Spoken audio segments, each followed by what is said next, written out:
Joanny Lemercier is an audiovisual artist. He's been using light in his art for almost 15 years now.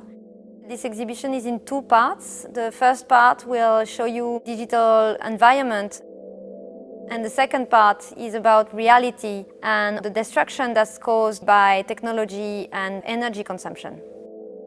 The exhibition Paisajes de Luz is my first big solo show, and it's actually a collection of installation with light and landscapes. The first installation you see is called Edges. It's a quite basic setup. You have 3 planes and some projections on it. So the idea was to introduce the audience to my work through defining this sort of Cartesian mathematical space with very simple graphics, with grids and geometrical elements. So the second work, it's still made out of a grid, but with a lot of organic details. So this grid looks like a mountain landscape. And I use light to augment the print which is on the wall. And I try to tell a story through time and space. It's a bit of an experiment for me. I used algorithm to recreate a landscape with code.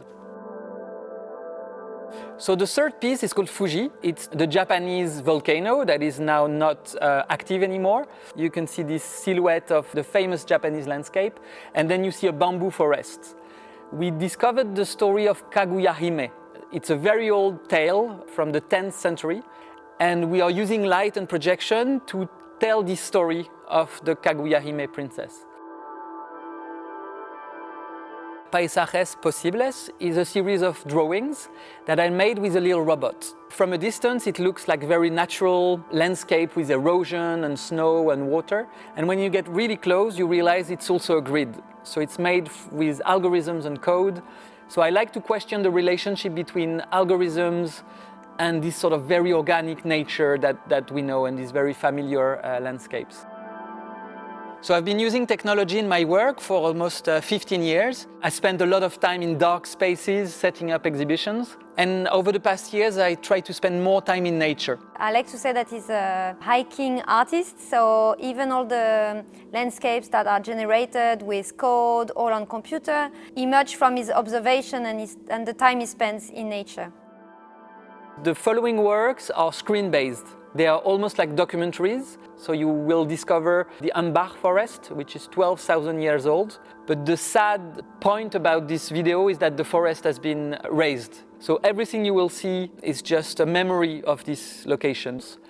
And it's a big hole of 8 kilometers by 5, because it's the largest coal mine of Europe. And it's an open pit coal mine, so you have the largest machine on the planet digging the earth and getting the coal from the soil. You will also discover in the exhibition a series of 3 screen prints, and those represent beautiful clouds. Actually, they're made with tiny dots of white ink. And when you look closer, you will notice that those clouds are actually fumes from the coal power plant. Something that is at the core of Joanny's practice is really to escape the screen, and having a scale that allows the audience to be in the landscape physically plays a big role in that. The third chapter of this documentary is about activism. So I followed a group of young people, and they actually go physically into the mine and they stop the machines. I found this so strong and so powerful because a group of a few thousand people can actually do a lot to lower the emissions. So we wanted to end the exhibition with something a little bit more positive in a way. So that final piece is a collection of images that I've been making over the past years. But I'm trying to create another future that is not fossil fuel based and dystopian, but maybe using low tech, lower our consumptions in general. It's still a work in progress, but I hope the audience will get inspired. We hope the audience will slow down and really take that time to reflect on what they're seeing and on the situation. So it's not the type of exhibition that you do like really fast and you see a million different things, but you really have to take your time and go slower.